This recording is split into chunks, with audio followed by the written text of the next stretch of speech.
ஓம் சாந்தி. VK. Surajbhai அவர்களின் தாரணை வகுப்பு, ஜூலை 23, 2024. பகவான் பூமிக்கு வந்தார். தனது தெய்வீக காரியத்தை செய்திருந்தார். இப்போதோ அவர் சூக்ஷ்ம உலகின் மூலமாக தனது காரியத்தை செய்வித்துக் கொண்டிருக்கிறார். அனைத்து ஆத்மாக்களும் அவரை சந்திக்க வேண்டும். அவர் இந்த படைப்பிற்கு வந்திருக்கிறார் என்பதை அனைவரும் தெரிந்து கொள்ள வேண்டும். அனைவரும் அவரிடமிருந்து ஞானத்தை பெற்று தனக்கு நன்மை செய்து கொள்ள வேண்டும். மனித நிலையிலிருந்து தெய்வீக நிலையை அடைய வேண்டும். இதற்காக அவரது வெளிப்பாடு ஏற்பட வேண்டியது மிக அவசியமானதாகும். இவ்வுலகில் உள்ள ஒவ்வொரு மனிதனும் இந்த உண்மையை தெரிந்து கொள்ள வேண்டும். இந்த காரியம் குழந்தைகளாகிய உங்கள் மூலம்தான் நடக்க வேண்டும். சிவசக்திகள் மற்றும் பாண்டவர்களாகிய உங்கள் மூலம்தான் நடக்க வேண்டும் என்று பாபா கூறியிருக்கின்றார். அதற்காக சாக்ஷாத் பிரம்மாவை போன்று கர்மயோகி பரிஷ்தாக்களாக ஆகுங்கள் என்கிறார். இது எப்படி நடக்கும்? பாபாதான் காட்சிகளை காண்பிப்பார். ஆனால் தகுதியான ஆத்மாக்களின் மூலம்தான் அவரால் காண்பிக்க முடியும்.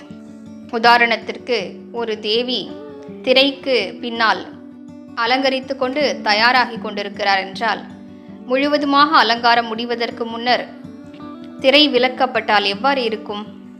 அதுபோலதான் இஷ்ட தெய்வங்களாகிய நீங்கள் தயாராவதற்கு முன்னால் காலத்தின் திரையை பாபா விலக்கிவிட்டால் எப்படி இருக்கும்?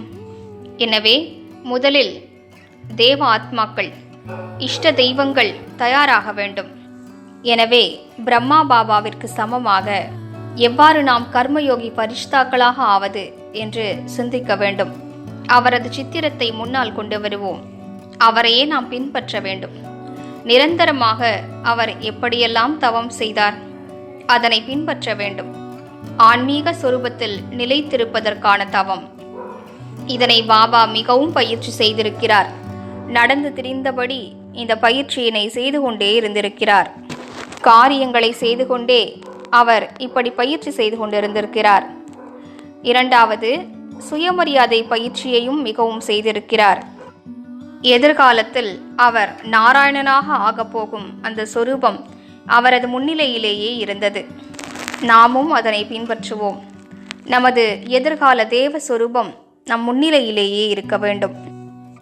நமது சுயமரியாதையும் அத்தனை உயர்ந்ததாகும். அந்த ஆன்மீக பெருமிதம் நமக்கு இருக்க வேண்டும். பலவிதமான அனுபவங்களை பெறுவோம். மூன்றாவது விஷயம், பாபா நீண்ட நேரம் யோகத்தில் நிலைத்திருப்பதற்கான முயற்சி செய்தார். தனிமையில் தனது குடிசையில் அமர்ந்து அவர் நன்றாக பயிற்சி செய்து வந்தார். நிரந்தரமாக செய்து வந்தார். கர்மங்களை செய்து கொண்டும் பயிற்சி செய்து கொண்டே இருந்தார். நிரந்தரமாக புத்தியானது சர்வசக்திவானோடு இணைந்திருக்கிறது. இங்கு நடக்கும் எதையும் பார்க்கவில்லை. மேலே பரந்தாமத்தில் புத்தியை நிலைக்கச் செய்தார். சர்வசக்திவானிடமிருந்து அதிர்வலைகளை கிரகித்து கொண்டிருந்தார். நிரந்தரமாக இந்த ஆழமான தவத்தை அவர் மேற்கொண்டார். அடுத்த விஷயம், அவர் மிகுந்த தூய்மை தன்மையினை கடைபிடித்திருந்தார். அவர் அனைவருக்கும் தந்தையாக ஆகிவிட்டிருந்தார். அனைவரும் அவரது குழந்தைகள், அனைவரும் ஆத்மாக்கள். இந்த நினைவினால் தனது தூய்மை தன்மையினை மிகவும் பெர்ஃபெக்ட் ஆக்கிவிட்டார். ஐந்தாவது விஷயம், அவர் மிகவும் லேசாக இருந்தார். சிவ தந்தைதான் செய்பவரும் செய்விப்பவரும் ஆவார். அனைத்து பொறுப்புகளும் அவருடையவை. அனைத்து சுமைகளும் அவரிடம்தான் இருக்கின்றன. ஆனால் பாபாவுக்கு பல சவால்கள் தோன்றின. சிறிது அவற்றை பற்றிய சிந்தனைகள் ஓடினாலும் உடனடியாக பாபா தன்னைத்தான் லேசாக்கி கொண்டார். சிவ தந்தையிடம் ஒப்படைத்துவிட்டு கவலையற்ற ராஜாவாக ஆகிவிட்டார். இப்படிப்பட்ட விஷயங்களை எல்லாம் நமது வாழ்க்கையில் நாம் தாரணை செய்ய வேண்டும்.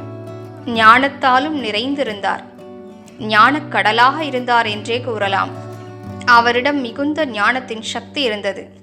அவரது மனன சிந்தனையும் மிக அழகாக நடந்தது. சிவ தந்தைதான் முரளி கூறுகிறார் என்றாலும் இடையிடையே பிரம்மா பாபாவின் சிந்தனைகளும் அதில் வருகின்றன. அவரது சிந்தனைகளும் எத்தனை உயர்ந்தவையாக இருக்கின்றன! எத்தனை ஆழமான விஷயங்களை அவரும் கூறுகிறார். எனவே நாம் அனைவரும் ஆழமான தீவிரமான தபஸ்விகளாவோம்.